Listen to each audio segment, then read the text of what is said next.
Which is it? I'm Zev Elif, Associate Professor of Jewish History at Touro College and Hebrew Theological College. And today I'm with Professor Cornelia Wilhelm of the Historical Seminar of the University of Munich, who is one of a handful of scholars who brings a real deep understanding of German cultural and religious background to inform the study of American Judaism. And for this mini episode, which is part of the framework of Which Is It? Cornelia, you have burst open new questions about the making of religious culture and secularization. For decades, scholars presumed that outside of the synagogue, institutions like the Independent Order of B'nai B'rith and True Sisters, established in the 1840s, these were organizations which led to secularization, to assimilation, to Americanization of different scales, different levels. And your work has shown that it's much more complex. Thank you very much for your introduction in the first place. Yes, the story is much more complex. In the first place, because B'nai B'rith has a very long history, and over that long history, it had to adapt and coordinate its identity with changing religious identities and changing secular identities and challenges in the secular world as well. B'nai B'rith was founded in 1843, and its identity and background, unsurprisingly, stems from the emancipation period in Germany, a time when Jewish identity becomes more plural. Jews have the opportunity to enter the public sphere gradually, depending on where they live in this Central European patchwork of states. And the big challenge really is how to handle this freedom, how to handle the opportunity to merge with society and continue to be Jewish. It's a real revolution for Jewish identity, and perhaps one of the biggest challenges in the modern world, to step outside the traditional community and enter the modern world, and by that possibly lose the attachment to the Jewish community and be able to act as an individual and function as an individual. And B'nai B'rith is geared basically to come up with a role model, a solution to that problem, providing cohesion and Jewish identity right within the public sphere, and bridge the differences that are emerging between the emerging different nuances of Jews, religious nuances. In Germany, we don't have that many because religion is still facing a certain control by the state. But it's a time when many Germans, almost 5 million Germans, emigrate to the United States from roughly 1840 to the end of the 19th century. And there's about 300,000 German Jews amidst in the middle of this group, or part of this group. And what they find in America is unexpected freedom, which is wonderful because they can set up their Jewish identity completely anew. But they also notice that the freedom is also a challenge. And this is what is happening. If you look into the immigrant neighborhoods in New York City or Baltimore at the time, where the German immigrants were arriving, you find a rapid development of individual synagogues and congregations who all had different nuances. This unexpected religious freedom also created multiple religious identities and friction, even hostility at some time. If you look into the Jewish literature and to journals like the Occident or the Sinai, it's all this friction and hostility is revealed in such literature. But why did these immigrant or first generation Jews, why did they join these fraternal orders? Why would they look for membership and community in B'nai B'rith? Okay. Yeah, many of the immigrants were really too poor, not in a situation that they could immediately join a congregation. You had to have a seriously, good financial background to become a member of a congregation. And in the first place, that was an incentive. B'nai B'rith offered insurance benefits, which was very fortunate for people who had no family network, no social security, and were singled out as migrants. And many of them didn't even stay on the East Coast where they had arrived, but moved on into the country toward the West, largely with their German compatriots who were settling in what used to be the West then, in Milwaukee, Cincinnati, St. Louis, some in San Francisco even. And in that migrant situation, they even more cherished community and the availability of a Jewish network and Jewish presence in places where sometimes there wasn't even a synagogue. And it created rivalries between the East Coast and the Midwest, which mirrored certain religious synagogue and rabbinical rivalries between the Midwest and the East Coast. Right.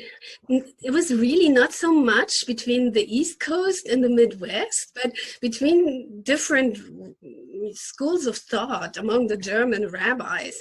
I mean, as soon as they noticed the opportunities that America offered for them to establish a new Judaism or a new Jewish identity, completely different from what they had known from Europe, they also noticed this was a unique opportunity in time to set up something new, something that would be different to anything they had known before. And what was particularly important for the radical reformers who came from Germany was to set up a Judaism that guaranteed the liberty of conscience of the individual congregant. And that was what was happening, what was producing these multiple new congregations, because there was neither a state nor a Jewish establishment that tried to regulate and control Jewish identity, Jewish religious identity. Even with the gradually opening up of the separation of church and state in Germany, even from the Jewish side, there was also resistance to modernization. It was supposed to be, couldn't be too radical, and Jewish communities were organized in what was called a Einheitsgemeinde, a Gemeinde that was kind of an overarching superstructure like a Kehillah that forced Jews to bridge the different religious differences between each other. For that reason, radical reformers like David Einhorn, for example, or Bernhard Felsenthal, they had difficulties finding a place there. But this was different in America, where the congregation with its American setup was already there, and it allowed an individualism that was hence unknown, and was really inspiring for the German radical reformers. And then we have individuals and leaders like Isaac Mayer Weiss, who came from a German-speaking background in Bohemia, and was a reformer, but he had a different vision of a reformed Judaism in America, one that would rather follow the model of an established church, so to speak, with different, with bigger structure and a different hierarchy that would go kind of in line with Christian church structures. And that was the conflict that developed between these two groups. So you had radicals, you mentioned Bernhard Felsenthal of Chicago and Isaac Mayer Wise of Cincinnati, a moderate, and they're clashing in the synagogue spaces, but also in B'nai B'rith and the Fraternal Order as well, and sensing that there were many American Jews who needed these fraternal orders for social, economic purposes. And so returning to the point of departure, how did B'nai B'rith influence culture and religion? Mm-hmm. I'm glad that you mentioned the social and economic purposes, but it's also, how should I call it, a vehicle that would ignite a special a spirit to be of Jewishness, besides the social and economic, very practical and very secular elements. But this active religiosity was really inspiring for the men at the time. And it becomes also visible because it did not just inspire the men, it also inspired their wives. And we will probably talk about that later on. They could act as Jews and perform practical Judaism outside the synagogue, and they created an image of the modern Jew in American society that was very appreciated, very liked, and I think that is until this day very much alive and is really always makes the brand name of American Judaism, because it's not just happening in the synagogue, and the Jew has conquered civil society as American and as Jew, and it brings both together. There was also pageantry, and there was ritual, much of the archival material, and you worked with these materials before they were acquired by the American Jewish Archives, but much of that material, some of it is top secret.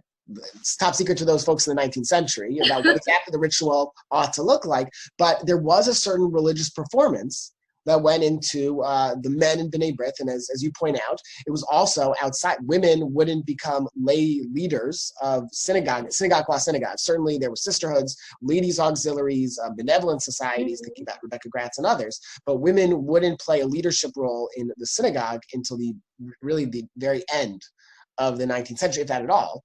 True Sisters, the sister organization agency to B'nai B'rith, provided women with not a, as you point out, not a secularize, but a vehicle to sacralize American Judaism. Let me first talk briefly about the ritual, because it applies to both organizations. The women had their own ritual.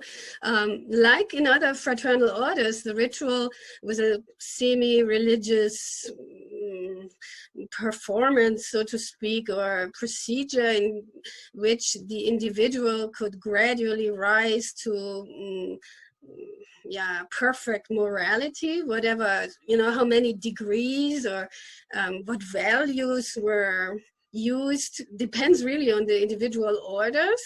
And for B'nai B'rith, it was really a vehicle of a personal conversion. You could rise to a certain morality, to a different kind of Jewishness.